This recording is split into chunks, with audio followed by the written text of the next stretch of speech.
Daaku Maharaj. So, Balayya Babu గారి అభిమానులు ఎప్పుడెప్పుడా అని ఎదురు చూసిన రోజైతే వచ్చేసింది. సంక్రాంతి కానుకగా 'డాకు మహారాజ్' అయితే రిలీజ్ అయింది. సో, ఈ సినిమా టాక్ అయితే ఆల్రెడీ వచ్చేసింది. మనకి ఓవర్సీస్‌లో అండ్ ఏపీలో ఎర్లీ మార్నింగ్ షోస్ అవన్నీ బెనిఫిట్ షోస్ అన్నీ పడ్డాయి కదా! మొత్తం అన్నిటి తర్వాత ఈరోజు ఈవినింగ్‌కి టాక్ అయితే మాత్రం ఫైనలైజ్ అయిపోయినట్లే. ఇంకా బాలయ్య బాబు అభిమానులకే డైరెక్టర్ బాబీ సంక్రాంతి కానుక ఇచ్చేసాడని చెప్పుకోవాలి. ఎందుకంటే ఫస్ట్ హాఫ్‌లో బాలయ్య ఊచకోతకి తమన్ గారి బీజీఎం తోడయ్యి అసలు నిజంగా పూనకాలన్నమాట.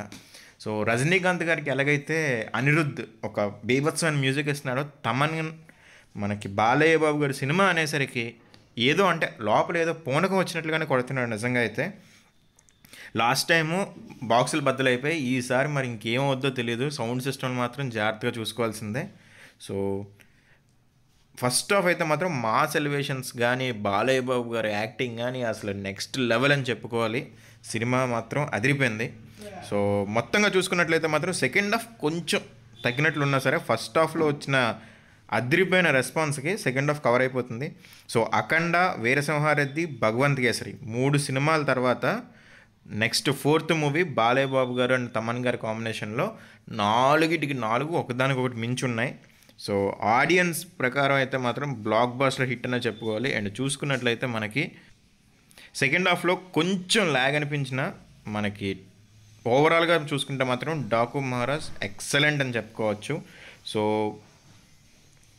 ఇలాంటి మూవీస్లో బాలకృష్ణ గారి యాక్టింగ్ గురించి ప్రత్యేకంగా చెప్పించాల్సిన అవసరం లేదు. సో, ఇదేంటంటే వన్ సైడ్ హిట్ టాక్ అయితే సొంతం చేసుకుంది.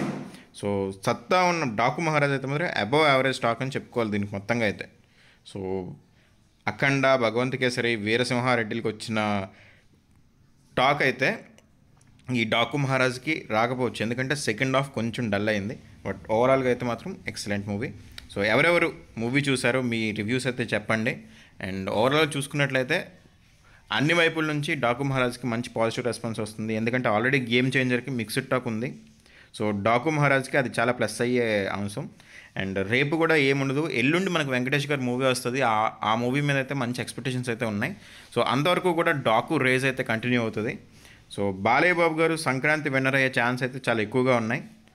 అండ్ ఏదైనా సరే మనకి వెంకీ మామ సంక్రాంతికి వస్తున్నారు కదా, సో ఆ మూవీ రిలీజ్ అయ్యేంత వరకు కూడా ఈ మూవీ కొట్టుకెళ్ళిపోద్దన్న డౌటే లేదు. సో, ఓవరాల్గా అయితే ఈ మూవీకి విన్నర్ అయ్యే ఛాన్స్ చాలా ఎక్కువ ఉంది. అండ్ గేమ్ చేంజర్ సినిమా కలెక్షన్లపై డాకు మహారాజ్ అయితే మాత్రం ఖచ్చితంగా ఎఫెక్ట్ అయితే చూపిస్తుంది. ఆల్రెడీ రిజల్ట్ డౌట్గా ఉంది గేమ్ చేంజర్కి. సో, డాకు ఎఫెక్ట్ అయితే ఇంకా ఎక్కువ ఉంటుంది. అండ్ దీంతోపాటు మనం నాగవంశీ గారు డాకు మహారాజ్ మూవీ మీద పెట్టుకున్న కాన్ఫిడెన్స్ అయితే మొత్తానికి నిజమైందనే చెప్పాలి.